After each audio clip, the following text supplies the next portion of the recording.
Good evening, ladies and gentlemen, and happy Friday. It's great to be with you. We're pleased to welcome you, our live audience, and those who are joining us remotely or who will be watching this stream later, to our Constitution Literacy Series for February 2023. We're confident that you'll have an educational experience this evening as we discuss HB 215, the School Choice Bill. We're grateful to have with us this evening Derek Monson, Vice President of Policy at the Sutherland Institute, and I will introduce him later. We'll first begin our event with an invocation offered by Aubrey Mason, after which Benson Lee will lead us in the Pledge of Allegiance. Aubrey.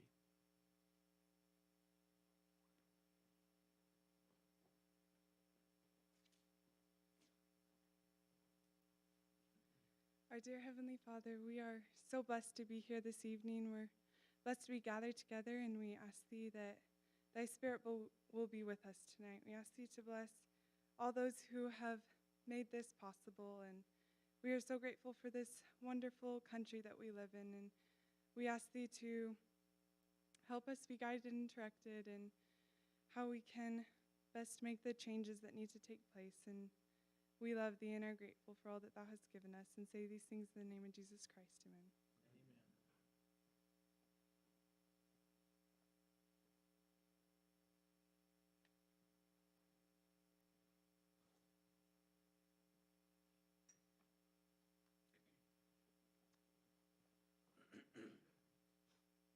In honor of one nation under God, please stand. Ready, begin.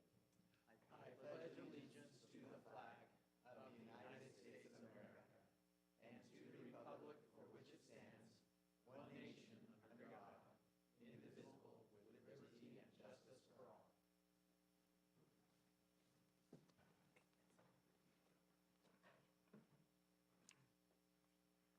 Thank you, Aubrey and Benson. Now it's my pleasure to introduce our panelists this evening.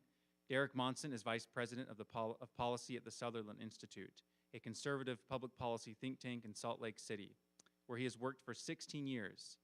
He has worked on a broad variety of public policy issues, including education policy. Derek's research has appeared in peer-reviewed journals, and he has presented at academic conferences and college campuses from Nevada to Florida, as well as the United Nations. His policy commentary has appeared in national news outlets from California to Washington, D.C., and in all major news outlets in Utah. He has a bachelor's degree in economics and political science from BYU and a master's degree in finance from the University of Utah. David Hancock is a member of the AHS High School faculty.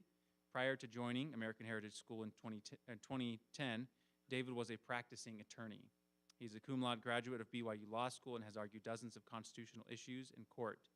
Jeff Hymas joined American Heritage in 2016 after working with many organizations presenting hundreds of Constitution lectures to live audiences across America. He holds an MBA from Idaho State University and is a magna cum laude graduate of the BYU Marriott School of Management. My name is Adam Brewer, and I joined the American Heritage faculty last year. I have a doctoral degree in political science and a master's degree in public administration, and have taught and published in the policy realm in higher education for 8 years prior to coming here to AHS. I will be serving as the moderator this evening. Tonight we're excited to be discussing the topic of HB 215, otherwise known as the School Choice Bill. We will first hear a brief presentation from Derek, who will discuss the structure of the legislation and issues surrounding its passage. Then we will take a short break, and there are refreshments in the lobby. We ask that you keep them in the lobby during the break time, and then hustle back here into the North Auditorium for the second phase of our evening. After that, we will have a moderated debate between panelists, and then after the debate, audience members will have the opportunity to ask questions in a Q&A session. We encourage you to think of tough questions to ask our panelists this evening. Let's begin by giving Mr. Derek Monson a round of applause.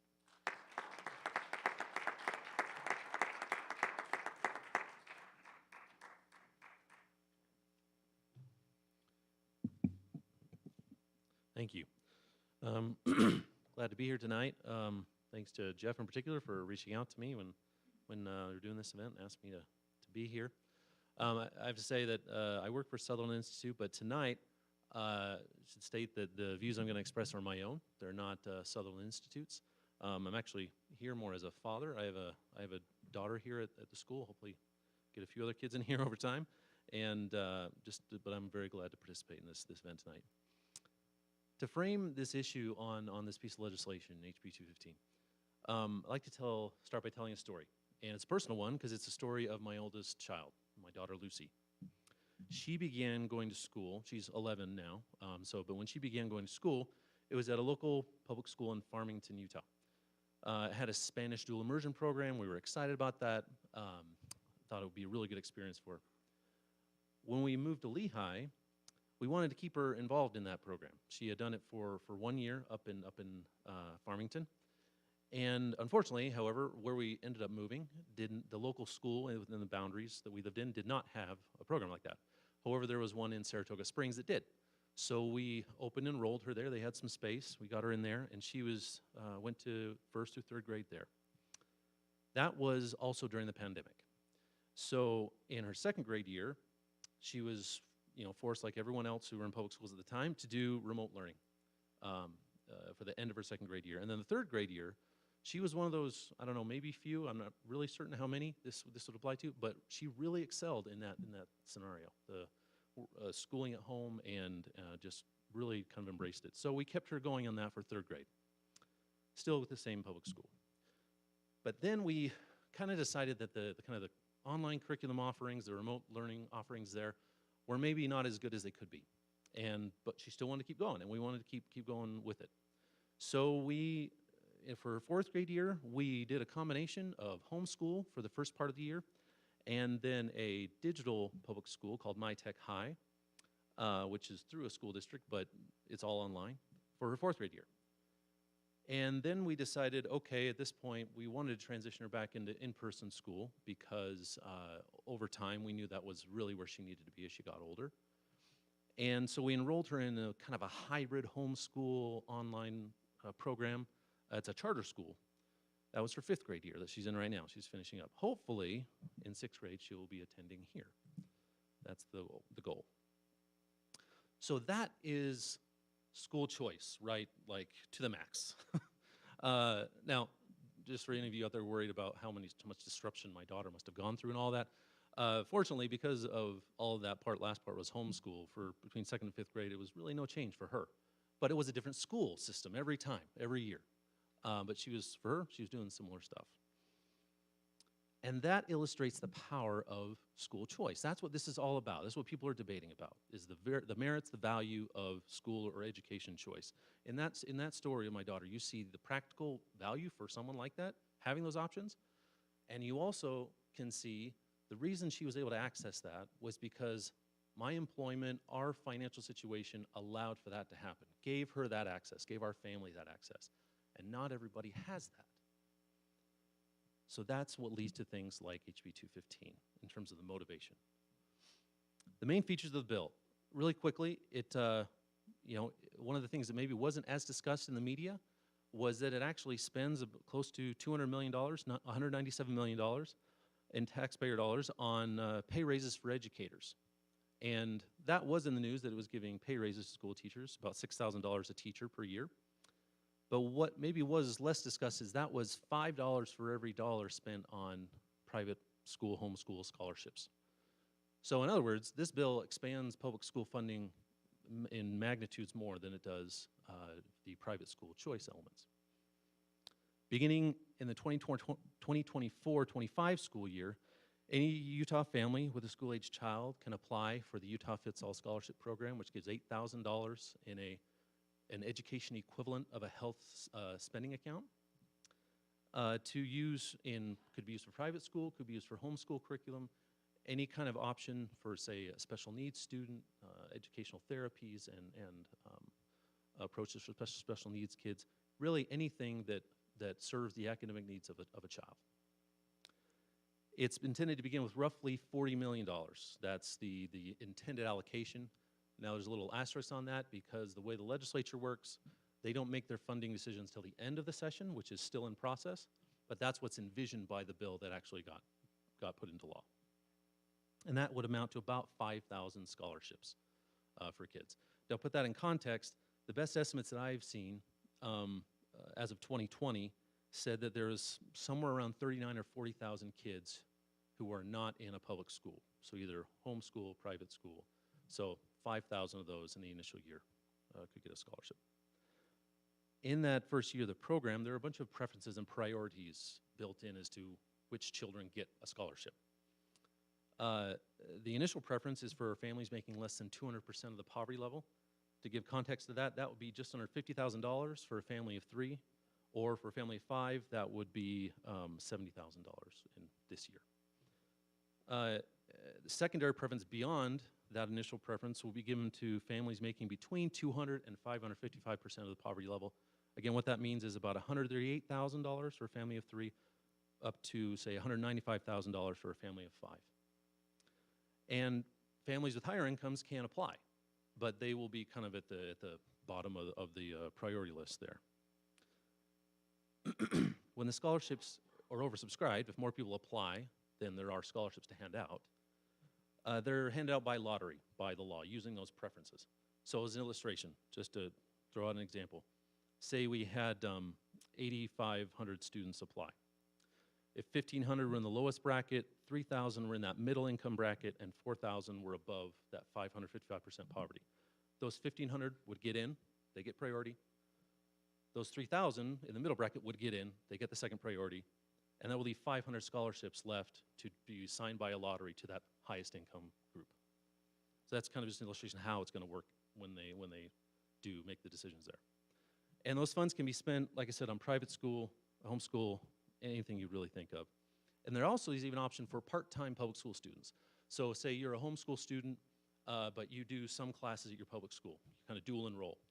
You can get a prorated scholarship in that instance, depending on how much of the public school offerings you take advantage of. Now, it's interesting because there's been a lot of controversy around this bill because of what happened in 2007 with the voucher legislation that then got voted down by the people. And that got voted down by about a 60-40 margin. In an instance of very good timing, the Deseret News just released a poll on HB 215 tonight. I saw it on my phone right before I left the house and jotted down a quick note. It's about evenly split. 49% of Utahns support it, 49% oppose it, but that's within the margin of error, so it's roughly evenly split. So really briefly, before we move on to the rest of the discussion, I just want to go over some of the arguments, the main arguments in favor and in favor and opposed to the legislation. That's why you shouldn't talk with your hands when you're by a podium. First, the Utah Fits All Scholarship Program, these are arguments in favor. It helps students who are not served well by the public school system, especially children from low and middle income situations, because upper income families really already have all the choices that they might want. And allows those students to access the full range of options to help them thrive the same way that kids who are doing well in public school thrive. Second, school choice programs like Utah Fits All program especially benefit minority students with long histories of targeted oppression that continue to limit their education options. Third, Utah Fits All is a constructive resolution to the growth in parental discontent that was seen during the pandemic through remote learning. People kind of started to learn some more of what their kids were learning in their classrooms. Not every parent got upset by that, but some did. And if they don't have the resources to just go wherever they want, we've seen it can cause a lot of controversy in school districts. And this is basically a way to constructively deal with that rather than just leading to fights in district boardrooms, right, which happened. And lastly, HB 215 represents kind of a common good approach relative to, say, what happened in 2007. It proves that we can spend more money on public schools, increase teacher pay, and give assistance to kids who don't fit the public school approach very well, all at the same time. We don't have to pick and choose. So those kind of the overview of the arguments in favor. The arguments that were opposed were also equally interesting and a lot of validity to them as well. First, public school funds should not be spent on private schools because they don't have to follow the same kinds of requirements that public schools do. Things like teacher certification, admitting all schools, or all students, regardless of race, academic aptitude, sexual orientation, and things like that. Now, Utah voters also, we decided this debate already in 2007. You know, we've already made this decision. Why are we debating again? We should just follow what the will of the people is. Second, legislation like HB 215 threatens the hard-won legal protections and standing of homeschoolers by creating this category of homeschool students, which then opens opportunities to regulate those students, for control what they can access, what they have to do, and those rights have been hard fought over the years. If you talk to homeschool families, they will say this, that they were hard fought. There are homeschool families in favor and against this, but they will tell you what that history is. Third, education spending account approaches like Utah Fits All is the first step toward broader government regulation of private schools. All government programs over time have mission creep. They expand, they grow. Over time, they get more, expand their reach in new areas, and that's what's going to happen with Utah Fits All. And last two, the idea of Utah Fits All helping low and middle income families is great in theory. However, the families with the resources and the interest and the aptitude to actually take advantage of that, to really drive their children's education, is a lot more narrow, and that tends to accumulate to wealthy families. So ultimately, the bill is going to be a boon to wealthy families. And lastly, there's a question about the accountability to taxpayers in the program. How will we know if it's successful? There are, how do you call it, optional or opt-in elements for taking an assessment if you're in the program. There's a requirement if you do not take an assessment that you have to submit a portfolio at the end of the year for your student. But how are we really going to assess that when it's not required, like schools, like tests are more, they're kind of optional in public schools as well, but they're more broadly taken in the public school system. So how are we going to know that these public funds are spent well? Okay, I hope I've given a very broad but hopefully deep enough overview to kind of set some of the rules for this discussion. Again, I'm grateful to be here. I'm going to go join the panel now, and thanks for coming.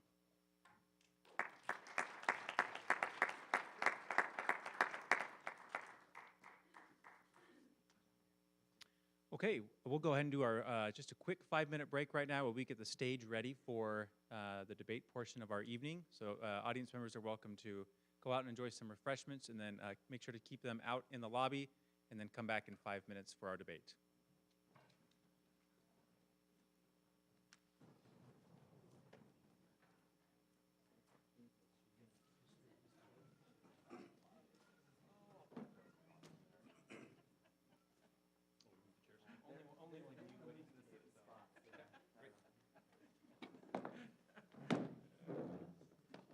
Get out of my lane and start talking about public policy. It's all up to you. Thank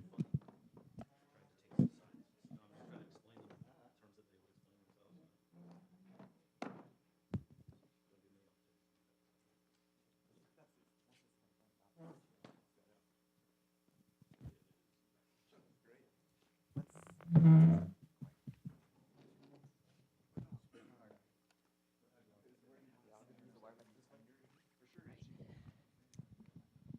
That way they can't cut me off.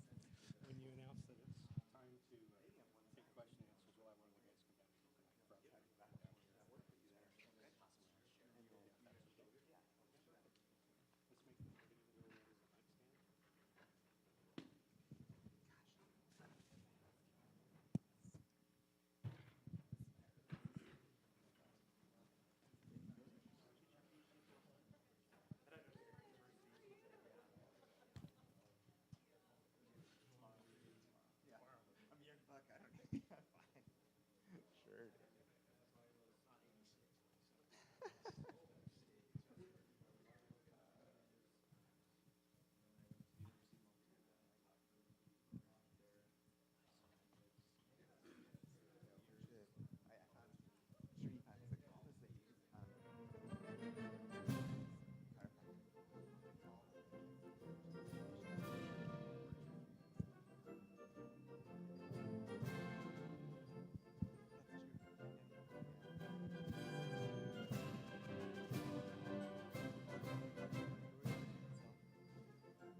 This time, actually, it's up in the air tonight.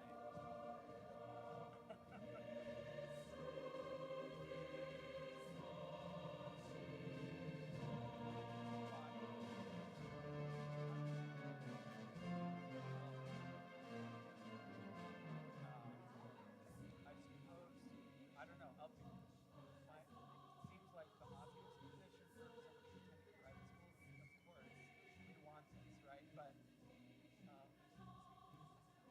what other arguments? Yeah. It was really interesting. So if I remember right, the vote was quite strongly in favor of introducing the bill. So really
interesting.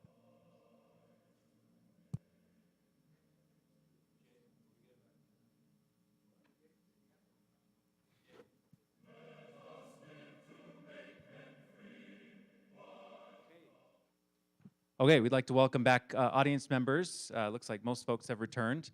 We'd like to thank Derek for his presentation to start off our meeting this evening. From what I understand, just having briefly, and normally when we do these meetings, we'll often talk about beforehand a little bit what to expect and what each other's views are. Tonight we actually didn't do that. So I'm actually not totally clear on Jeff or David's position regarding the bill. And so we're going to start off the evening just by first getting the viewpoint of our other panelists to see how they differ from Derek in terms of their position and what their thoughts are on the bill. Jeff, we'll start with you. Great, thanks. I'm not totally sure my position either, quite honestly. I've gone around this a lot of times in my head and tried to figure things out, but what I am doing, I'm taking a perspective tonight that I think I've landed on. I think I actually am opposed from a conservative viewpoint. And so I'm going to give you some of those concerns. Some of the concerns I don't really have. I feel like they've been resolved. Some I feel like I still do have. But regardless, I think I'm going to take the position of being a conservative opposed to the bill. And here's some of my general thoughts. I think I'm just going to lay them out there. That'll provide some fodder for the discussion later.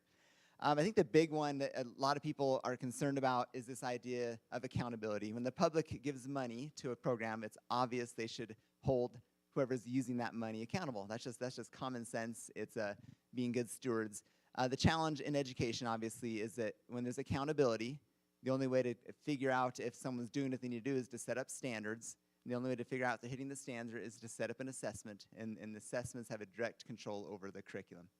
And so I would say no matter, maybe fundamentally that's one concern that I think a conservative or anyone in the private school or homeschool, the reason they got in the first place was to avoid that. So I was telling Dave earlier, these aren't any great particular order, so I'll just go with them here. One thing I get concerned about in general is once government gets involved in something, it's really hard to extricate them. Once they get their fingers in, you pull them out, and it's like a cancer, right? It might kill the patient as the government gets pulled back out. And my altruistic, here's my my altruistic conservative coming out. Do I, as an individual, have power to use force upon my neighbor to exercise, to get this thing that I want? And if I don't, I can't give the government that power. So therefore, if I can't force someone to pay for my education, obviously I can't give government the power to force someone to pay for my education. Now, the asterisk there is, well, we're actually, that's water under the bridge, man. We're in a socialistic education. We've been there for a long time, so get over it. But still got to throw that out, right? You got to throw the idealism out there a little bit, too. I worry about the concept of a redistribution of wealth, the entitlement that comes with that. Essentially, on its face, this could be looked at as taking from those who have and giving to those who have not. Let's say the line is 100,000, right? Anyone over 100,000 doesn't get to take anything from it. Anyone making under 100,000 gets to take something from it, and that's just classic redistribution. And it puts the government in an interesting situation where they're actually choosing the winners and the losers instead of letting the market choose that. And you get someone who's making 101,000 and someone else who's making 99,000, whatever that line is, right? Derek talked about it being a lot more complex than that. But it makes it so the person making 101,000 has a pretty good incentive to make sure they make 99,000. That way they can get in there and make 8,000 per kid, right? And help pay for their private school or whatever. I think that arbitrary line that's set up by an improper intrusion into the market by government is the challenge. One thing, and that I've had several people I've talked to. So if these ideas sound like interesting and smart, it's because they came from somebody else. So this is one of them. What if significant funding comes into AHS, for example, and we build and make something a lot bigger and provide a lot more buildings, and then government says, oh, by the way, you have to take this standardized test, and we're like, oh, shoot, we just built 2 buildings expecting this to keep going. Now what? Now what do you do that? And what do you do about the students who were kind of excited about that, and now they can't be involved, and their parents are kind of, well, it's kind of you give them something, then you pull it away. It's kind of hard on the people themselves, but also on maybe the planning, et cetera, of AHS. I think that those are my main points. I think one of the beautiful things we have at American Heritage, and I think in private school itself, is just complete independence, right? And I think the scare, the thing that a lot of people worry about is, well, if there's not complete independence, let's say this bill is crafted in such a way that there isn't, which from my understanding it is. It's that they've been very particular about doing that, making sure.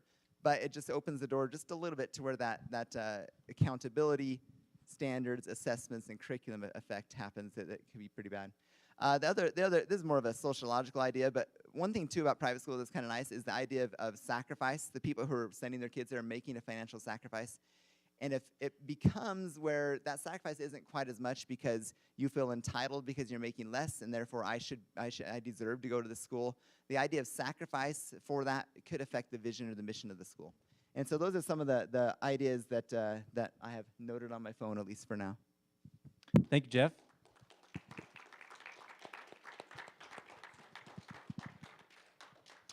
David? All right. For those of you that are regular watchers, you won't be surprised I disagree with Jeff on a few of these things. So that's okay. I lean a little further to the left than Jeff does. So A little? a little, just a little. Only because I lean so far right. So I have some concerns about HB 215, and they are a little different. One of my initial concerns has to do with both the U.S. Constitution Establishment Clause as well as the Utah State Constitution's Establishment Clause. Because a good portion of private schools are religiously oriented, like American Heritage, I have a concern about the providing of public funds towards religious education. And so that is something that I have some concerns about, so we'll maybe talk a little bit about that. I also have concerns about the entitlement aspect of it, but from a different perspective. Although I agree that people should be entitled to a certain degree of choice with regard to education and with regard to accepting different kinds of benefits, I think one of the issues that I have with HB 215 is I think the legislature missed the mark. What they have often talked about this bill as being is a way of helping low and middle income families be able to have a greater choice and control over their education. But one of the things the bill fails to do is to incorporate any kind of funding, direction, or outreach to those who could use the bill the most, those low and middle income families. Particularly when you look at the number of people in Utah, number of households in Utah that fall below the federal poverty line, not let alone the 200% of the federal poverty line. That would exceed the 5,000 estimated scholarships that will be offered. And those are the people also least capable and least aware of these programs and how to access them. And so one of my concerns is that the state legislature made no provisions for reaching out to those individuals and educating them so that they can take advantage of this in a way that would actually help achieve a greater educational standard across the state of Utah. A third objection that I have is a little bit different, again, than Jeff's. They're concerned about government involvement in private education. I'm concerned about a lack of government involvement in education. If public funds are being spent on education, I think that the public should have a say as to what is being taught and whether or not there are standards, and that the education reaches or arises to that standard and to that level of education. So for me, I am disappointed to see that there are no educational standards set forth in the bill, that there are no requirements for assessment. And in fact, the way that I see it is that there could be a situation or a creation here of a secondary education system that within the state of Utah that is what I would say is substandard. That you have people that could be taking the state's money but not really providing a level of education commensurate to that funds. And again, I'm sure we'll probably talk a little bit more about that. And that's probably my biggest points right there. So those are my 4 things, I think is what I said was 4. Thank you, David.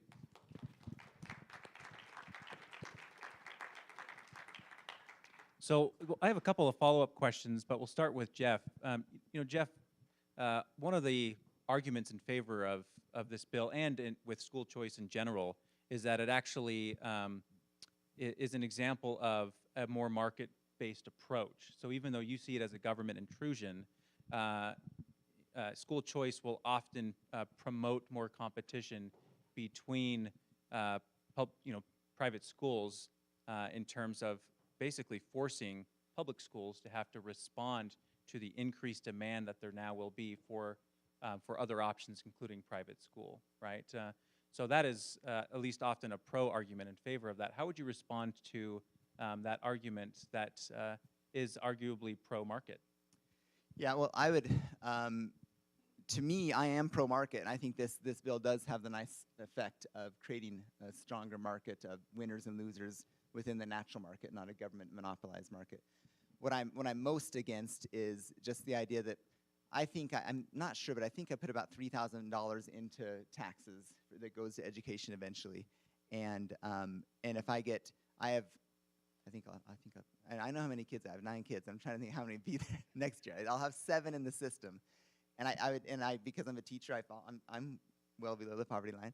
And I would stand to make $56,000, and I'm like, boy, I put in 3 and I get 56 back. I'm just like, man, how can I, say I'm a conservative and be fine with that? I don't mind the market. I think the market aspect's great. I think that's important. What I do mind is the funding aspect, where it feels like a redistribution of wealth. So I think that the target and the means for getting there and the result of a better market is really good. I'd be more into a tax credit, more into you get all the money you would have put in, you get that back, rather than you put in 3,000, you get 56 back. I'm like, well, that just doesn't seem right. That didn't seem so would you support school choice if the amount of money that was allocated to your family was less? Absolutely, yeah. Okay, interesting. Follow-up question for David. David, you mentioned that that essentially you're concerned about there not being enough accountability metrics in play to make homeschool families or private school families account for how they're using the funds. But isn't it true that private schools overwhelmingly outperform public schools? So, how would you respond to the critique that your fears are perhaps unfounded? That for the most part, the students that will be getting the funding for school choice will most likely be getting a better education than they would be in the public school system. I think that when I talk about that, there'd be a couple of things that I'd say, and the first one is that I agree. Private schools generally outperform state schools or public schools across the board. But I think that there's a number of explanations as to why that is. One would be that the people who can go to private schools typically are more motivated towards education than people who are at the lower end of the income spectrum. And as a result of that, they tend to look more favorably upon education or have greater skills and abilities in capitalizing on those education benefits. Secondly, many private schools operate at much higher per pupil budgets than public schools. And as a result of that, part of that improvement in the education has to do with a greater degree of funding, a higher quality of teacher, a degree of opportunity from a fiscal and a financial perspective that just doesn't exist for the public schools, which have to take everyone, regardless of where they are, and provide a level of service with a fixed amount of money, regardless of where they are. The third thing that I think that I would say about it is that one of my concerns about this is that this would create a new kind of potential education. So I was talking to my wife about this earlier, and we were thinking, in some states that have tried these kinds of things, what it does is it creates a proliferation of what are known as micro schools, where a person can now offer their services to, and to this bill, up to 149 students, and they fall below some of the financial requirements that HB 215 sets forth. So my wife could offer her teaching services to, say, her sister, her brother, so-and-so, and she could have 10, 15 students come to our home and turn the TV on. And there's nothing in the bill that would prevent that from happening. In applying to become an eligible provider, she would have to do certain things, but none of that is submitting the curriculum, and none of that also involves any level of performance on the part of those students. Now, true, they would have to submit some kind of a portfolio at the end in order to requalify at the back end. But I think that what this does is creates a place where there is not going to be adequate composition or competition between public schools and private schools that are funded through HB 215.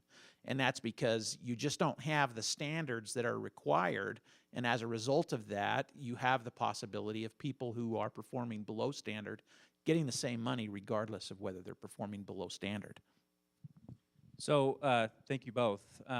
Derek, having heard some of these opposing arguments to HB 215, how would somebody who's in favor of the legislation respond to some of those arguments? And what are some what are some considerations that perhaps we on the panel here, or perhaps in the audience, we haven't considered yet? Yeah, so I think in my observation, watching the debate on this bill and tonight as well, I think a lot of what ends up driving people's position is, what is your view of the role and the capacity, aptitude of parents? So think of it through the accountability question. HB 215 envisions accountability in a way that's different than most other education programs. In, say, a government-run system, public schools, public charter schools, the government is the source of the accountability. It's holding people accountable. It's requiring this. It's mandating that. This program envisions parents in that role, which, for me, parents are leaders of an institution as equally valuable and powerful to society as government, as education, as schools itself, as any other institution in society. So why can't we trust parents to hold the spending of the funds that they're given to account. So what does that look like? Well, if you're a parent who's applying for this, you've already shown that you have a vested interest in your child's education, right? You're not a parent who's just sitting on the sidelines. You would probably wouldn't even have heard about this program if that's the case. So you're interested. You're going to track how your kids do. You're going to look at what the school is doing. And if you don't like it, you're going to leave. You're going to go somewhere else. And that is accountability at its finest. If we're talking about, say, for instance, think of how we hold businesses accountable in the marketplace. You hold businesses accountable by choosing to spend your money elsewhere. And that's how this is designed to work. Now, for some people, that's not enough, right? I mean, there is kind of a strand of thought, I guess you could say, where, that's nice for your parents, but ultimately, parents can't be trusted. And that's just something I think that personally I reject, right? I mean, parents care about their kids' education more than anybody. And no, of course, there's a lot of imperfect parents out there. But to take that as the kind of the lens by we view all parents, I think is just wrong. It's not reality, first of all, but also it's kind of, it leads into dark places potentially, if that's how we view parents. So I think when you look at accountability, when you look at things like kind of the winners and losers questions, excuse me, the entitlement concern, a lot of these things can be filtered through this lens of what do you think about parents? And if you have confidence in parents and you trust parents to perform their institutional role as leaders of a family institution, then this makes sense. And if you have some doubts, or if you're just overly cynical or something along those in that spectrum, right, because there's varieties across the opposition spectrum, then you're probably going to have lots of concerns with the bill. Thank you. Either of you care to respond? I think I would on that. One of the things that I've seen over my life is a lot of families who have homeschooled children. I have to be careful here because Adam's a big homeschooler here, but Careful. I got to be really careful. He's the moderator, so he can make things very bad for me during the course of this debate. But I've seen some families do it really, really well, and I've seen some people come out of a homeschooling environment that are just superb. But I've also seen families that have done it very, very badly, and that you go into their home and you see what they're doing for their homeschooling, and you just feel that they're not bringing their children up to where they really should be or where they really could be. And part of me is that's fine so long as it's something that's not being paid for by the public. But once the public begin to pay for it, I think that there is some kind of accountability that we should demand for a quality standard. And one of the difficulties is, let's say that you were a family before that you didn't really put a lot of effort into your homeschool. You saw it as an opportunity to have a babysitter at home rather than really educating your family, which is some things that I've known have occurred. This gives you an opportunity to now create, and this is where I think the biggest potential abuse of this program could come from, but to create a micro school and to then siphon off anywhere from $8 to $24,000 to $32,000 of public money that would then go into that individual's pocket without providing a degree or a level of education commensurate with those costs. And so to me, it's the possibilities for abuse, and I don't think it's necessarily with the idea that parents are malicious, but sometimes parents are not aware of what they really need to know in order to convey a good education to their children. Interesting thought. Thank you, David. May I respond just with a question? Yes. I mean, essentially, what you've described that you see taking place with some good outcomes and some bad outcomes at the homeschool level. I mean, isn't that essentially happening wholesale at the public school level? I mean, except for it's billions of dollars, right? In that case, I would say that that's not generally happening at the public school level, because the public schools do have standards that they have to comply with, and if a school continuously or regularly fails to comply with those educational standards, the state will take them over. And so they will then come in and either close down the school or will take over the school and and remove the teachers, put new teachers in, new policies in order to bring that education up to where it needs to go. I would agree that there are schools that don't perform at a high of a level, but the ability of the State Board of Education to come in and take over control of a public school is pretty high. And so there is that there, but there would be no ability for the state to do that with regard to a homeschooler or to one of these micro schools that I'm kind of envisioning. Fair enough. Jeff, did you have some thoughts? Yeah, in terms of parent accountability and feeling like they're the ultimate holders of accountability to their kids' education, I'm 100% on board with that. I think that's really, really important. And, you know, in the micro school situation, I would say, man, that'd be too bad that that's happening. Those kids are you know, not getting educated, just kind of wasting time watching TV, et cetera. But in the end, if that's what the parent wants, that's what the parent's going to get no matter what system they're in. And but I do appreciate. I think you make a good point. Well, okay, yeah, free market, do whatever they want to. It's bad, but we can't control parents. But the problem is they're getting public funds, and so we're not going to give them public funds and waste those funds. If I understand things correctly, though, they'd be getting $8,000, which in this, you know, worst case scenario is a waste of money, right? The $8,000 per kid is a waste of money because nothing's happening, but it's their, you know, a facade of a school. But if I understand things correctly, if they sent those kids to public school, they wouldn't get $8,000. They get more like $10,000 or $12,000. And so it's actually a cheaper way to waste money on kids is to have them waste time at home. It's only $8,000 coming instead of the $12,000 in public schools. I mean, so if you're talking financially, if you're looking at the fiscal aspect, that's not really right because we're wasting public money. Where you're wasting less public money by getting them $8,000 than by sending them to the public schools and getting $10,000 to $12,000. I'm not trying to be too cynical or too weird about that, but it is an interesting thought, and I really do. I think no matter. I think the quote I always go back to is Jefferson when he talks. I'd rather have too little government than too much. I can't remember what was that quote. I always say it. You never say it right. Oh, really? Jefferson wanted more government. That's oh yeah. Whoops, I forgot. Okay. I'd rather be exposed to the inefficiencies of too much government or too much freedom than too little. That's what it was. I'd rather be exposed to too much freedom than too little. And so, because I think the option to say let's put parents in control, let's put them in the driver's seat, which this bill does really well. I think I'm totally in support of that aspect of it, completely in support of that aspect of it. That doesn't mean there aren't going to be problems. But what I suggest is those problems are going to be a lot less and a lot more personalized and a lot more agency-based rather than government control-based than not allowing the choice to happen. I think the choice in education, the parents choosing where their kids go, does not solve all of our educational issues. There are, you know, the micro schools or the people wasting, or, you know, a homeschool kid buying an $8,000 computer because like, yeah, because I'm online, and wait, that shouldn't happen. Yeah, there's a lot of things like that that could be bad.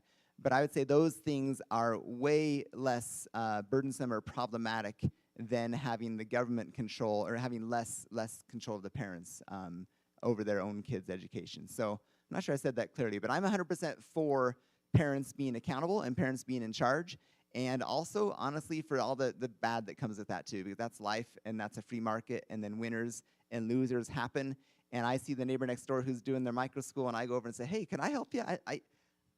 I'm really sad that you're watching TV shows all day long. I actually teach at a school, and I'd love to spend some time afterwards and helping your kids learn, right? The free market does it. The charity does it. The interest in others does it. And that doesn't solve everything. There's still going to be fallout. There's still going to be negatives. But I think putting the parent in charge is not only the right answer, but the only natural, logical answer.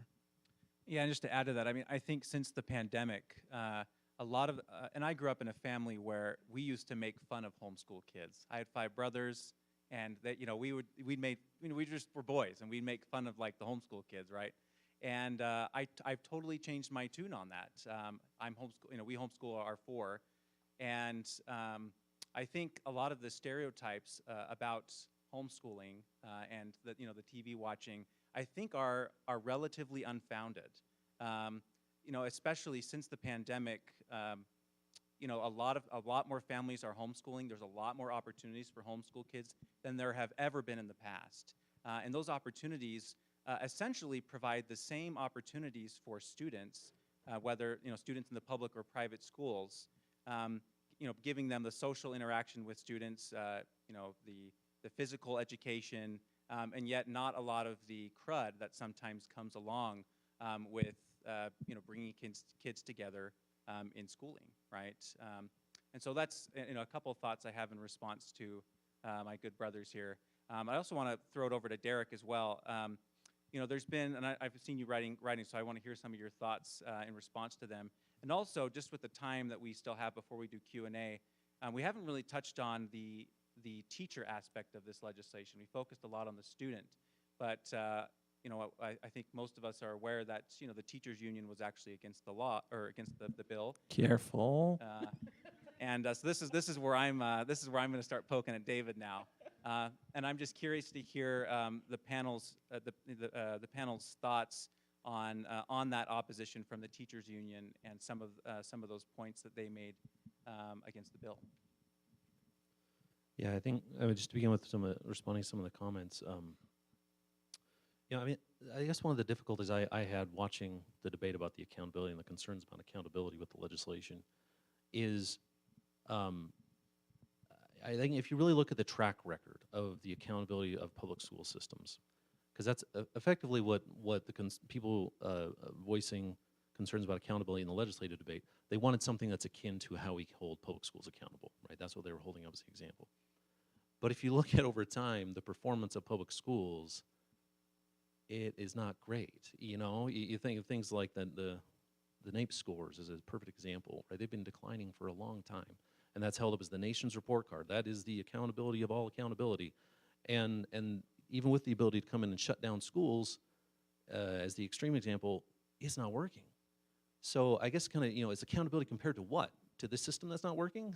And so it's like, all right, sure, if you want to bring us all down to that low bar, but to me that's what that is. It's a low bar, and so why not try something different? Because if it doesn't work, I don't think the current system is working either. So I don't think we're going down in the tank too much. The second thing I'll say is I think that micro schools are getting kind of a bad rap in this discussion, and I get it too, because micro schools are a relatively new thing. So we don't have a ton of information out there on them, like kind of credible, broad. There's a lot of maybe anecdotes here and there, but there isn't like a broad study of these things. And so it's very easy for, say, a single bad apple, like something like you're describing, kids, in a micro school, sitting at home watching TV, to kind of define what this is about. If you don't know it, it's easy to just accept kind of a couple of examples. But the realities are much broader than that. So one of the interesting things in Arizona, where they've had more of these kind of school choice options, universal access for longer periods of time, there are accounts, again, this is anecdotes too, right, because there isn't broad data on this, of teachers coming forward and saying, I teach in a micro school, and this is what I envisioned teaching to be before I actually started teaching in public school. Right, I'm free to focus on the students, I'm not burdened by all of these mandates and all these things I have to do, and so there may be some micro schools out there that aren't great, and there are some micro schools out there that are actually the ideal of what we want in a public school system from the teacher's perspective. And so, I just think, I'll just say with micro schools, take a broader approach, because we just don't have great information, and so when you hear bad options, there's also great things happening too. To the specific teacher aspect, and I know I'm taking time, so I'll try to be brief, but I tend to see these things through the kind of political lens, because that's I'm fortunate to work at a nonprofit where I don't have to be involved in the politics too much, but that's ultimately we're in the political realm at some level. So I think what you see there is a lot of how would you say it, kind of pressure, and you see this more broadly, this isn't just unique to this, but pressure to stay with your political crowd. So even though it's actually in the interest of teachers to get a $6,000 raise, or $4,000 raise and then a couple thousand benefits, for teachers unions, where they exist politically, it is suicide to get behind school choice. They would be ostracized, and it's a really tough position to be in, frankly. I don't envy them. But then again, that's the opposite of the position they were in 2007, so what goes around comes around, I guess. So I think what you're seeing there is you're just seeing something where they could be kind of standing up for the just pure interests of teachers, but that is not politically tenable for them. And so they find another place to live. And again, that is just the way our polarized system, that's how it works. Like, if you look into research on this, it's all social phenomenon. You're just going with the crowd one way or the other if you're in a polarized system. So I'm not trying to beat up on the union. I'm just saying they're just in the system like everyone else is, and that's how it's playing out in this case, in my view. Thank you, Derek. Other thoughts?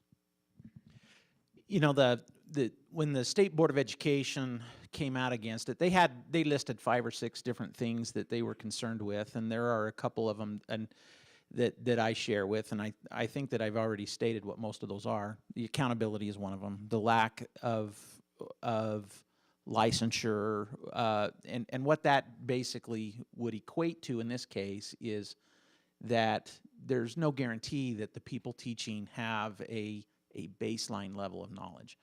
Now, I don't think that's at all a fatal problem. Here at American Heritage, a lot of our teachers don't have licenses. They've come to the school through other means. I mean, up here on the stage, we have 2 doctorate degrees and 2 master's degrees. I don't know if any of us are licensed. So it's one of those things That's that, a good you know, thing.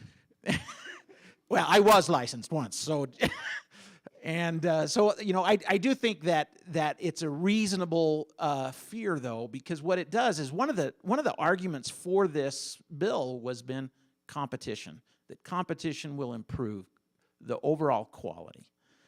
But if you require one player in the game to meet one level and another player to be at a different level, then they're not playing on a level Explain field. that, what you're saying. Okay, so let's say, for example, that you are an MD, and so you have to have a medical degree, a license from the medical board. You have to have insurance options, and you have to do other kinds of things in order to make sure that you can practice medicine. But I'm a witch doctor. You probably agree with that. And Hey, did I say that out loud? I thought that's weird. I know you thought you were saying that part quiet, right? But that means that I don't have to use any of those. And as a result of that, you can charge somebody $150 to treat them for a cold, and I can charge them $15. And we're going to both be just as successful on that cold. Yeah, and I spent $400,000 or $500,000 in debt getting those degrees. Right, and I didn't spend any. I went off into the hills and thought about things for a while. So and that's what I mean by a level playing field. And there are those requirements in order to try to make sure that things operate correctly. And I know that you don't always agree with licensure and whatnot, but I think that licensure and minimum standards are something that's important, especially if you're trying to pit 2 people against each other for competitive purposes in order for the overall improvement. If you require something of one that isn't required of the other, then that doesn't create a fair playing field. But so do you not really trust, in terms of the education realm, you really don't trust the market approach, the invisible hand, at least in this respect, you think that licensure is necessary? I do. Okay. Yeah, I do. But if And just as full disclosure, my wife's a public school teacher, so that's part of why I am biased. You'll be sad to know I bought my homeschool kids Adam Smith's Wealth of Nations this year. Oh, wow. But if we take the healthcare analogy to kind of its full conclusion there, we allow alternative medicine. So, there are midwives that are allowed to give birth to children who don't have some kind of license. Now, there are also, nurse midwives that do have a license. So the point is, we have these systems that work outside licensure that do seem to work. There aren't massive, kind of complaints that babies are dying because of midwives and that kind of thing. So I wonder if is this system kind of like that? In some ways, I think it is, but in other ways, I think that there are differences. So when you look at the difference between an obstetrician and a midwife, you can only get a certain level of services from a midwife. And when someone goes to a midwife, they know what those services are, and that there is a point in time where it would be elevated to a different level. And so I think that there is transparency there with regard to that. With this, I don't think that there's transparency, and this is a place where I do think I have a little bit of skepticism about necessarily all of the parents and how good they are at making decisions, because I do think that sometimes parents will make incorrect decisions because they are not well informed. And so one of the things that Adam Smith assumes in his invisible hand is that there's kind of perfect knowledge and perfect information out there in the market, because I can't choose between the doctor and the witch doctor unless I understand the difference between those two things. I think reality in our complex society, though, is that perfect knowledge is very incomplete. True, but he also, but Smith also, articulates the point that those things are worked out in the market. That is the invisible hand, right? So when you have bad actors in the market providing a service, those bad actors ultimately are etched out of the marketplace because consumers, whether that's with education or with anything else, are able to, note by word of mouth, or in our case, we have the worldwide internet to post reviews about that business or that school. And ultimately, they leave the marketplace and are replaced by good actors that are actually providing a good service. That is proven historically true in thousands of examples. I would kind of agree with that, but not completely. But this is where I think, though, that the real consumers here are not adults; they're children. And right, but the parents making the decisions for the children. But like I said, this is where I have a little bit of skepticism with parents always making a decision that's best for their children, and that there are circumstances and times when parents make decisions more for either for their self-interest or because they themselves are misguided or mistaken in what is most important or what is best for their children. Can I jump in? I don't share those same concerns about parents, but as a plug for public school teachers, in terms of empathy, like I have a lot of empathy for them. When you're talking about a free market, the free market is in education. We could use the doctor analogy. If we did use the doctor analogy, it's basically one of us has to take all the emergency room patients, the other one gets to take the sniffles, and we say, hey, how's the market going, right? Well, it's not really the same market. And the sniffle gets to charge $400, and the emergency doesn't get anything. Right, and so I think it's fair. I think it's fair to add the discussion. I'm way pro choice in education, way parental accountability. Come what may, is the way to go completely. But in terms of understanding and being empathetic with the public schools, I think we do need to understand that typically, and we all know this just logically, just internally, that the people who go to the private schools and the home schools, they're the ones who have parents who care a lot about their education. And the public school doesn't have the option to opt out and say, well, we're not going to teach you because you couldn't care less. You're not. So I just think when you do talk about a free market, I think it does help the market forces, but I think it's fair to say it's not a totally free market because public schools are being forced to take the kids who traditionally aren't the ones who are going to perform very well because they have the parents who don't really care that they perform well. This is total overgeneralization, okay? But in general, it's not a perfectly free market because they don't get to say, you know what, you're just not cutting it and you don't care and your parents not involved. We just can't do that anymore. We can say at the private school, you need to go to the public schools, but they can't say you need to go to the private school. And so I think I'm just adding a level of empathy there that I think we need to consider. I really think it's important to look at that. I think our public school teachers are incredible, and I don't think any of us disagree with that. But I think we need to understand that side.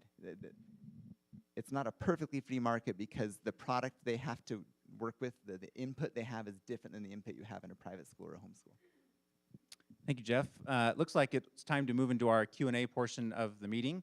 We want to make sure we give folks in the audience a chance to ask our panelists questions. We have a mic over here on the side. Down, okay. So this mic over here, we'll just form a line right here and get through as many questions as we can. And so if we don't get to you this evening, please forgive us. But we're going to end probably at about 8:30, 8:35 or so, and we'll have our panelists try to give brief answers if they can, so that we can get through as many folks with questions as possible. So if you have a question, go ahead and come over to the mic now and ask away.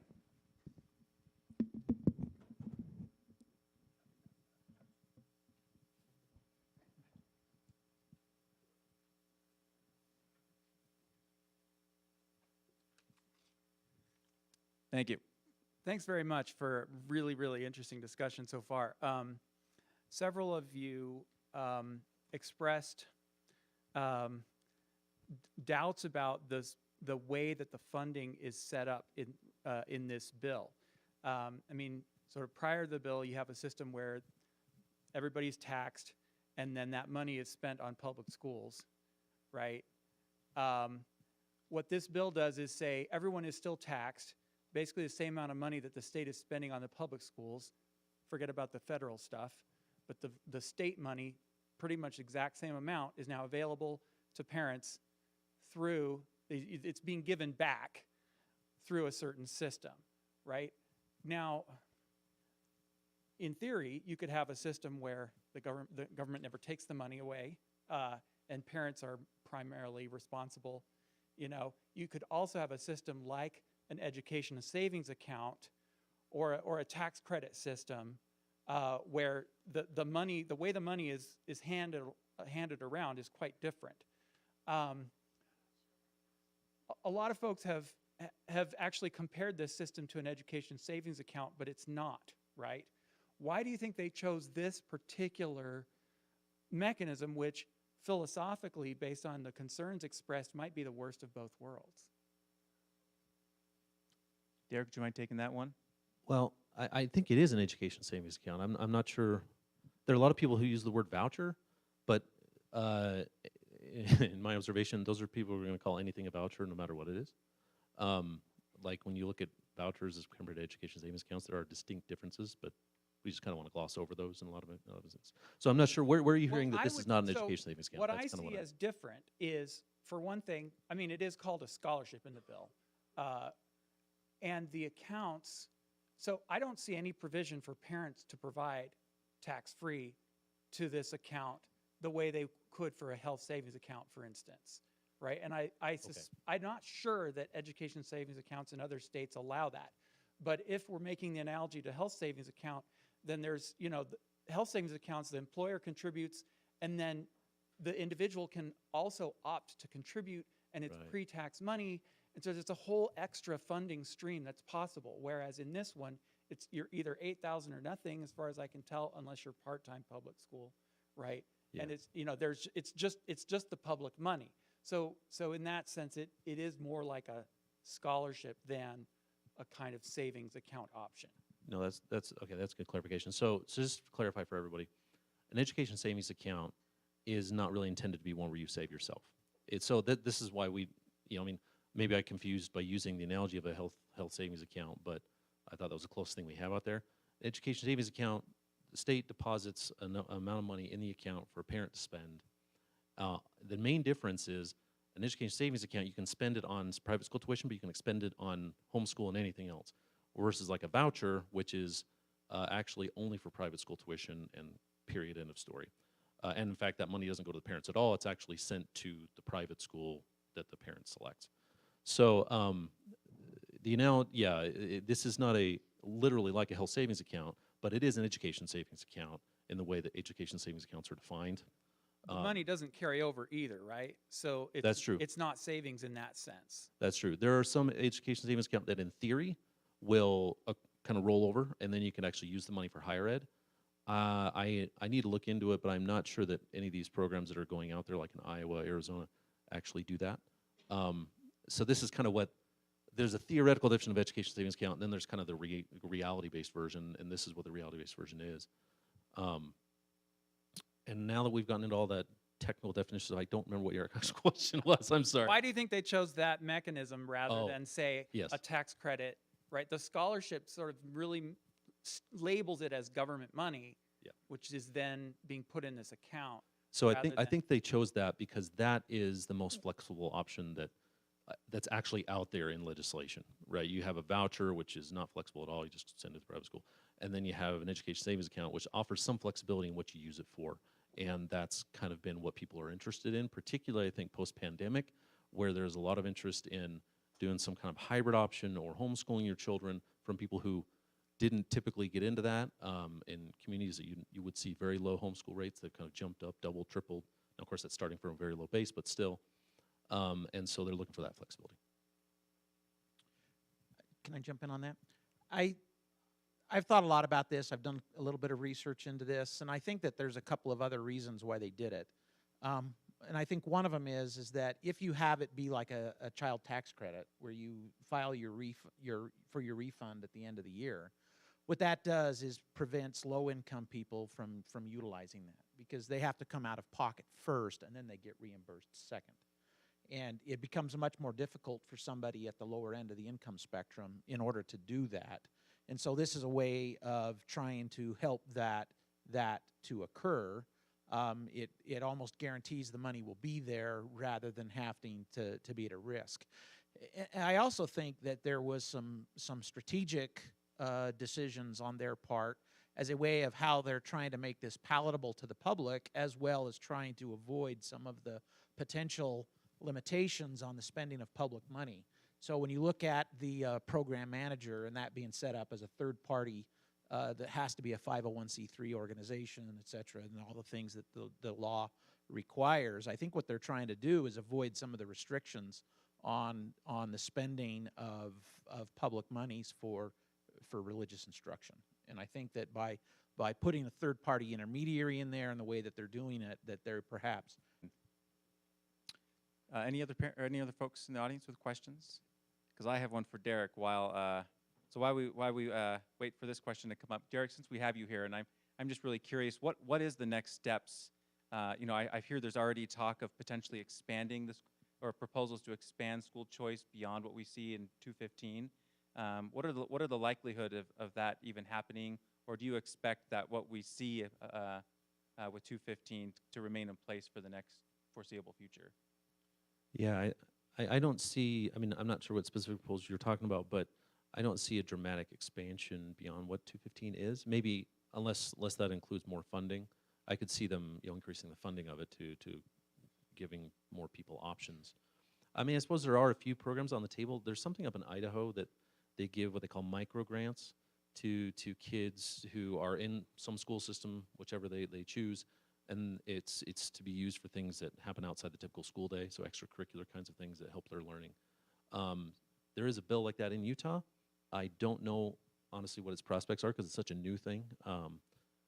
So I think really the short answer is I think this is where we are for now, and the main debate's going to be about, you know, how much funding do we put into it. I'm sure there will be attempts to reform it, to amend it, to change it, to submarine it. Those allocations can differ from year to year. Yeah, each year the legislature has to make decisions on how much it's going to spend, and there's unless you're in public schools, there's really no guarantee of any kind of program funding from year to year, except just due to natural momentum, and so they'll have to debate that.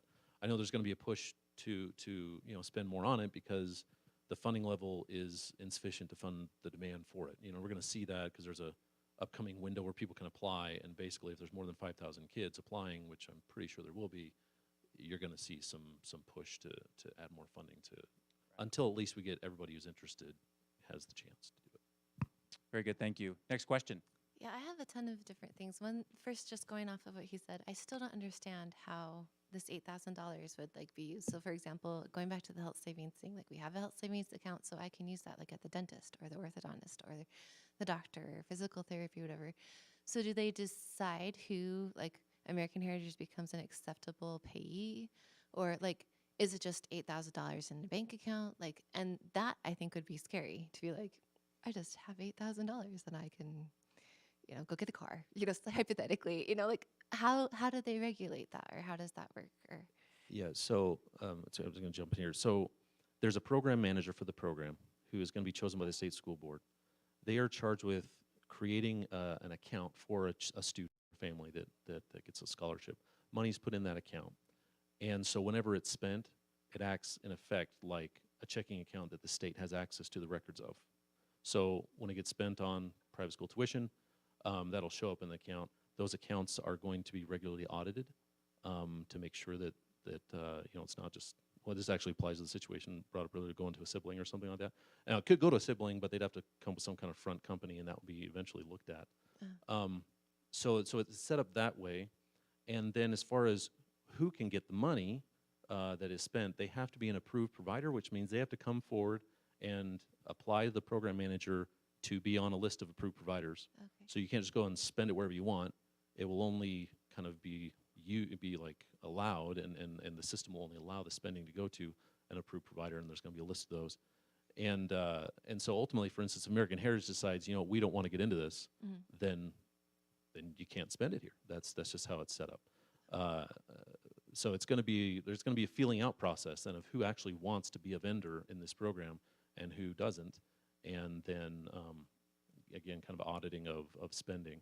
But it's in its own account. It doesn't go into like a mixed bank account that you have already. It's its own account with its own system. Okay, that well, is that's controlled by something the I didn't know where to find, and I feel like that goes into a lot of the things you discussed. Like parent accountability, or like where is this money going, or where can it be spent, and who decides who not just who wants to participate, but who can participate, like who's eligible.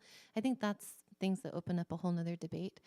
Also, like my heart does go out to public school teachers, the ones that are really good, but I feel like public school, our family has done public school, like kind of hybrid, where we've done my tech high and here, and we've done private, and I've had family members do homeschool, and I've talked to them a lot.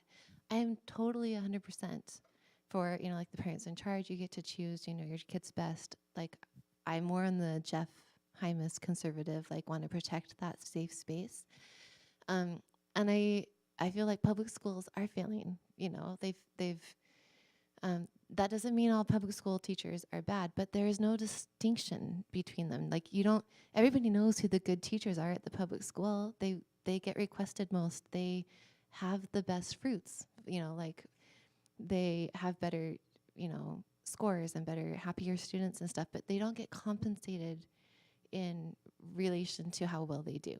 So like if you're just like, okay, let's just give everybody, a $4,000 raise and $2,000 of benefits, that doesn't solve the problem within the public school systems. And I feel like the more you pull that power back to like the parents and the students and the principals who know those situations, are like, I'd actually like to give that teacher $12,000 and I'd like to fire you. I just feel like, I know that maybe that's not possible, but I feel like it maybe should be, And I feel like one of my problems with this bill is it's such a broad fix. And we're like, we want to fix all of this stuff, but you suck in all of these nuances and all these specific situations, especially when you're talking about education and individual children. I feel like you need to make allowances for those different things. And I think that's why it's so controversial. Like there are things that I agree with. I would love to have my taxpayer money, to invest in my own children where I want to put it, but not at the cost of the assessments and having to regulate the curriculum. Or like when we've done my tech high, we have to, write what we've done every week, and that's annoying when you're just trying to like spend all of your time on your children. It's not a huge sacrifice, but I'd really rather spend that time educating than reporting. And, that's very minor, but it could, if it got to a certain point, that would disqualify a program from me as a parent. So there's so many different things. Also, one thing I don't understand very well about this bill is, when Grant Beckwith talked about it at the parent meeting, he's like, this could morph, before it's like it's approved and it's a long time from implementation. Like, how do you keep abreast of, this is what this is now? I mean, aside from coming to these things, and then what do you do about it once it becomes like, I just drop it like a rock, I guess. But like, honestly, that's one of the things that makes me uncomfortable is this is just a starting point. And, I maybe there should be provisions in the bill of we will not do these things. So. Thank you. Do our panelists have any response? I want to answer that last part real quick. It depends who you trust, right? I really trust Grant and our leadership team, and I just think we had the same question in Grant Beckwith. That we're talking about our head of school here. He addressed that head on. Just said, look, we aren't going to get too far ahead of it. My concern I shared at the beginning, like, what if we invest way too much, then all of a sudden the plug is pulled, we even choose to pull the plug, and we're dead. It just kills us financially. He said, we thought about that, and we're never going to get ourselves in a position where if things were pulled, we'd be dead. We're going to be very conservative about how we move forward with this and not get ourselves in a position where it really hurt if we had to back out. We're at the point where we can't back out. We have to continue with this government program that's now controlling our curriculum. I trust him. I trust our leadership team. I trust their values and how they see things. So that's one answer to that I've had. But.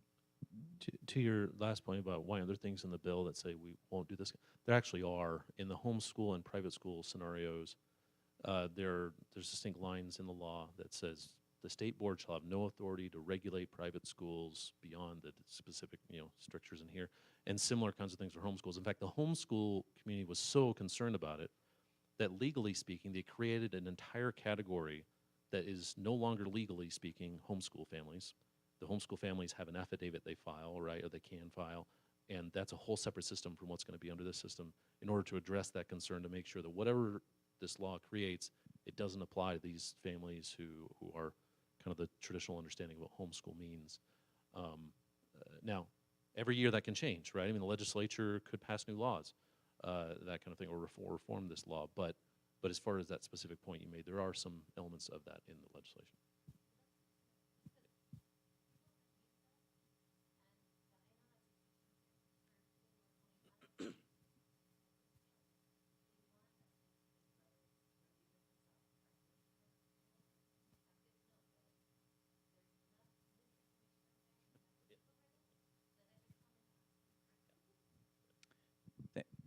Because it's being recorded, I'll just report what she just said. That's good to know, right? Because a lot of times misinformation or lack of information, and people are really worried about that, worried about the potential strings or what might happen. So, Thank you. I just Go have ahead, one next quick question. in the form of a tax credit. I know on this side we said the low income, doesn't get to participate.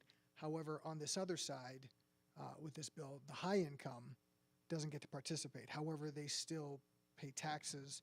They still pay for tuition. As a father who has 6 kids at American Heritage, soon to 7 next year, is it not fair, or would you be in favor, this is the question, would you be in favor of a tax credit for those higher income bracket earners while still allowing this funding for low income, as opposed to a lottery form and saying essentially, hey, just don't take my money, let me allocate it the way I want instead of trying to give it back to me? I'm more in favor of a graduated tax system, so I'm actually I like different brackets. This puts me probably at odds with a number of people, but I do think that a graduated tax system is an important thing.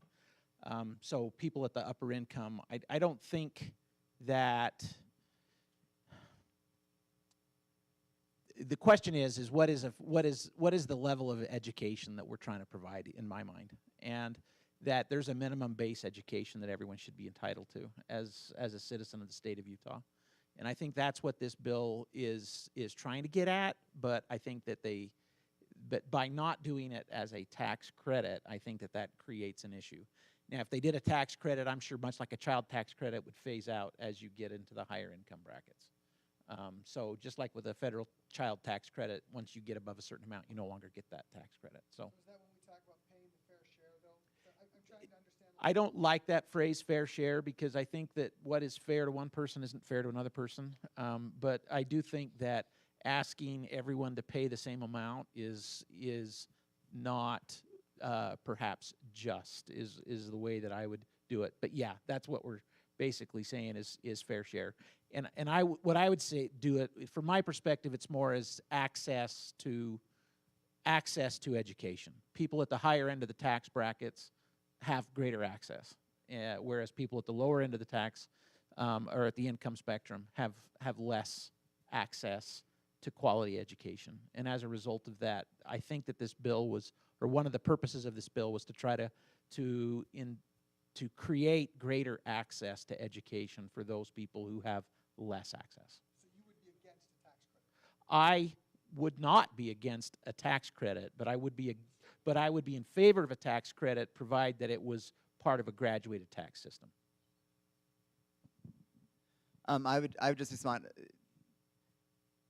The government, one of the challenges of the government is they try to react to the market and fix things. And what I've found to be true in at least my life, and what I've done and what I've seen, what I've lobbied, I was a lobbyist in Wyoming for 3 or 4 years, and I know a lot of it's theory, but a lot of it, to me, is very practical, is that when government gets involved and tries to solve a problem, too often they cause another problem that now they have to come in and try to solve. And when then we cause that problem, they have to come in and cause another problem by trying to fix the problem.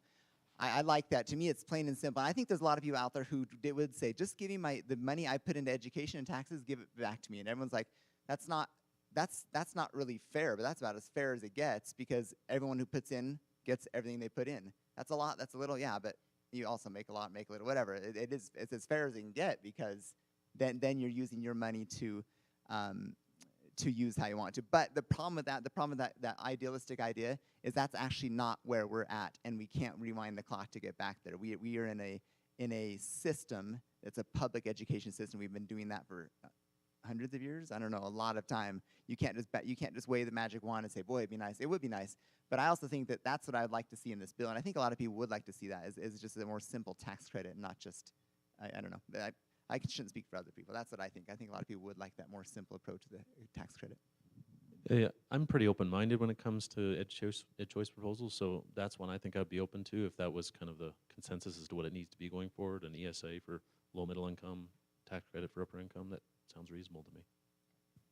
Thank you. We'll do just 2 more questions and 15-second responses from our panelists, just so we can end at a decent hour this evening.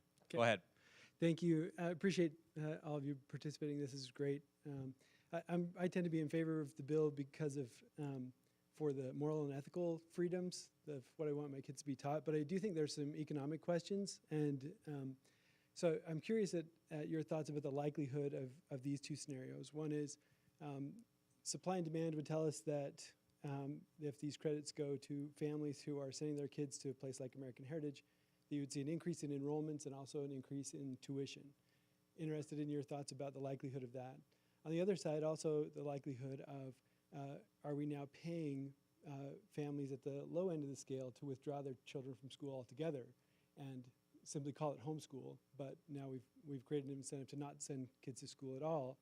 And I think to Mr. Hymas's comment about part of the socialization of education is that we've, as a society, made a decision that people without children in school also, there's a societal good there, and that we're going to pay. That's why you can pay $3,000 and get $50 back, is because when you're old and you don't have kids at home, you're still paying, right? And I think that's a worthwhile thing to consider. But those 2 scenarios, increased enrollment and tuition, and then also are we paying people to withdraw their children from school? Yeah, the tuition increase issue is one that is actively on my mind. You've seen this play out in higher ed, right? With federal subsidies through subsidized loans or Pell Grants, and that just allows the colleges to charge more. And that's what they do. They suck up all that extra money and then charge more on top of it. So I think you're going to potentially see some pressures for that. Whether that plays out that way is still an open question, because this is not the higher ed system, and so what the market size is different. So I think it's going to be an on-the-ground practical question, but I think the incentive possibility is there when it comes to that. And with the second element of, oh, now it's blanking. What was the second part of it? Oh, that's right, to paying people. So there's a provision in the law that says you can't pay yourself. So if someone did that, they'd have to be, well, I suppose they could just sit on the money, right? Do nothing with it, but presumably someone's going to spend that money somewhere, and they can't spend it in ways that are like for themselves. So they have to send their kids somewhere or pay something for their child. At least that's the design of it. Okay, last question from one of our top middle school students here at AHS.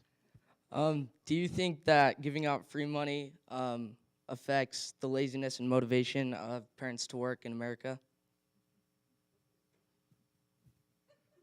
Go ahead, David. Jeff? Yes, This is Bentley, I do. Jeff. This is right on Jeff's. Thank you, Bentley. You stated that perfectly. No, I didn't pay him. I should have. I think that's a great question, and I think that sometimes it does. So I'm not going to say as quite as definitely as Jeff does. I think sometimes it does, but I also think that sometimes it is an appropriate safety net. I mean, I know that that's a catchphrase that is used a lot by the government as a way of justifying entitlement programs, is called out a safety net. But I do think that there is some degree of necessity for safety nets. I'm also torn because in my heart, I also feel that the way that we should do this is through charitable contributions and donations, taking care of your brother, not by government taxing us and then giving our money to somebody else. But I do think that safety net is an important thing. Yeah, I didn't get 15 seconds last time, so I agree with Final Dave. word. Like, really, I love what he just said. Like the way that you build character is. Wait a minute, say that part again. You love. No, the disagree part. I said I agreed. Okay, fine. I said I agree to Dave on that. I agree that you really should have. If government is the one giving, then government is now God, or government is now your neighbor. Like, we don't want government to get involved in this. American Heritage is a great example of that. There's a lot of private donations. We would not exist without many, many people generating or donating, and that makes me feel grateful to that individual. Right? Like Elder Renlund said, the further you are away from the source, the more you feel entitled to it. And so I think that's super, super important, and that's a great point. The private donations, the private effort instead of the centralized mandates, it makes it more real, and there's more response, and there's more free market. All those things happen. Very good. Thank you, Bentley. Thank you.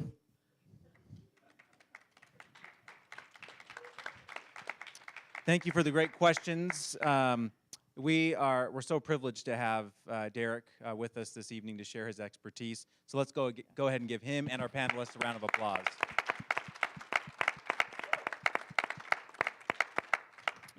We're grateful for you for joining us this evening, and also our remote audience. Thank you so much. We also want to thank our AHS school administrators, Jay Clark, his team on the technology, and others who assisted in making tonight possible. Our next event will take place a month from now, Friday, March 10th at 7 p.m. here in the North Auditorium. We encourage you to invite your friends and neighbors and family so that they too can benefit from these informative events. To watch previous sessions and for other resources, make sure to visit constitutionandcivility.org. We hope to see you next time. Thank you again, and good night.